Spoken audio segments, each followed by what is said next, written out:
ประชานุสรณ์5ขอเสนอกิจกรรมในโครงการบ้านนักวิทยาศาสตร์น้อยประเทศไทยระดับประถมศึกษา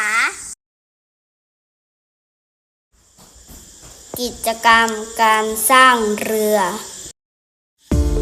วัสดุอุปกรณ์กระดาษการ์ดสีต่างๆเทปผ้าสีเทปใสกรรไกรผ้าขนหนู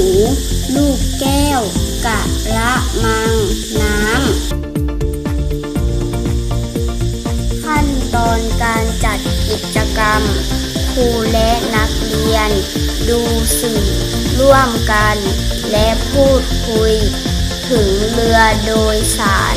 และเรือบรรทุกที่รู้จักบอกลักษณะและโครงสร้าง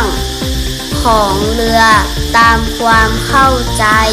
ของตนเองแบ่งกลุ่มย่อยเพื่อช่วยกันออกแบบสร้างเรือจากวัสดุที่เลือกและเปรียบเทียบความทนทานของเรือแต่ละแบบจากนั้นร่วมกันนำเสนอผลงานผลการจัดกิจกรรมนักเรียนสามารถสังเกตบอกรูปร่างของเรือที่มีความแตกต่างกันรวมถึงสร้างแบบจำลองเรือให้สามารถบรรทุกสิ่งของต่างๆได้